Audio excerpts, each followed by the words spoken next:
आपने तो हमेशा पार्लियामेंट्री निज़ाम की सियासत की है and I we appreciate that कि आपने कभी भी ये वो वाली अदर देन पार्लियामेंट आपने पॉलिटिक्स नहीं की। कुछ लोगों ने की, उनको लगता था कि 22-23 साल हालाँकि वो साबित होते नहीं है, वो उनकी जद्दोजहद मैंने गिनवाया था उनके लोगों को कि आपकी 28 साल जद्दोजहद साबित होती नहीं है।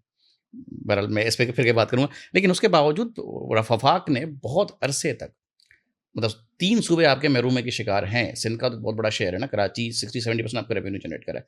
उसके बावजूद आपके हमेशा उनके साथ बड़े अच्छे मनासिब रहे। अब तक आप उनसे नहीं मनवा पाए और अब आपको लगता है कि 27वीं तरमीम के साथ आप उनसे ये मनवा पाएँगे? वेल देखें, 26वीं तरमीम के बाद ना जिस अंदाज से गवर्नमेंट की तरफ से नून लीग, मैं खास तौर पे बात कर लेता हूँ, नून लीग की जानिब से जो स्टेटमेंट्स आए थे उसको सामने रखिए। 27वीं तरमीम के बाद अब ये केस एमक्यूएम का रहा ही नहीं है भाई। हुँ। अब ये केस नून लीग का केस है। अब ये केस पाकिस्तान की आवाम का केस है कि वो पूछेगी अब कि आपने 26 पे लॉलीपॉप, हम पे यही अभी तानाज़नी हो रही है ना कि लॉलीपॉप मिल जाता है। भाई लॉलीपॉप नहीं है, एक डेमोक्रेटिक ट्रेडिशन है, उसको फॉलो कर रही है एमक्यूएम। एमक्यूएम फर्म है। एमक्यूएम 24 से वही बात कर रही है, 24 के इलेक्शन से हमें ये कराना है, हमें ये कराना है, हमें ये कराना है। कन्विंस करना है, हम पीपल्स पार्टी से बात करेंगे। अच्छा, हमारी जो तरमीम है वो कोई आसमानी सहीफ़ा थोड़ी है भाई।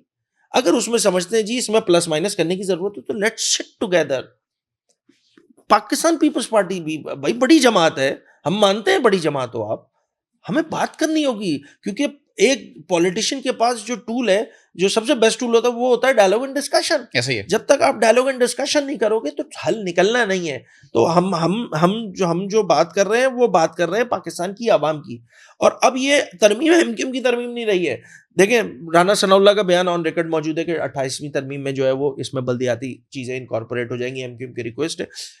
खुद कैबिनेट ने यूनानिमसली बात की है, तो कैबिनेट एमक्यूएम के नैरेटिव 22 जमातों का, आज कैबिनेट वही बात कर रही है, तो मेरी जीत है ना ये मेरी जीत है, मेरी जमात की जीत है। अब अगर नहीं होगा, पहली बात तो ये, अब माशाल्लाह सारे कॉर्नर्स फिल हो चुके हैं, अब तो कुछ बचा ही नहीं है, अब तो यही होना है और ऑल कुछ गॉट नहीं ऑल। होना है। अब कुछ नहीं होना है। इस पे अब डायलॉग एंड डिस्कशन होगा, निगोसिएशंस होगी और होना यही है। इतना हो या इतना हो, होगा ये। एमक्यूएम की जो डिमांड थी वो इंशाल्लाह अब इनकॉर्पोरेट होने जा रही है कॉन्स्टिट्यूशन ऑफ पाकिस्तान में, पहली बात। अब हम ये वाली बात हम नहीं कर रहे, नून लीग वाले कह रहे हैं। ख्वाजा आसिफ साहब ने अपनी असेंबली की स्पीच में ये बात कही, तो ख्वाजा आसिफ तो एमक्यूएम के एमएनए नहीं है, एमक्यूएम के वजीर नहीं है, वो बात कर रहे हैं। राना सलाउल्लाह साहब ने बात की, इसका मतलब ये हुआ कि अंडरस्टैंडिंग डेवलप हो गई है, सेंस प्रिवेल कर रहा है, हुक्मरान जमात अंडरस्टैंड कर चुकी है। और हमारी डिमांड क्या है भाई? हम तो 1.5-2 साल से इख्तियार में बैठे हैं, जब बोलते हो वोट दे देते हैं भाई। 26 में दे दिया, 27 में दे दिया। अ, हम हम शुरू से एक ही बात करते हुए आ रहे हैं, हम उसी पे कायम है। आज हमने कन्विंस कर दिया, तो ये हमारी जीत है, एमक्यूएम की जीत है, एमक्यूएम एज अ जमात जीत है। अब दोनों बाकियों को कन्विंस करना है, इंशाल्लाह कर लेंगे।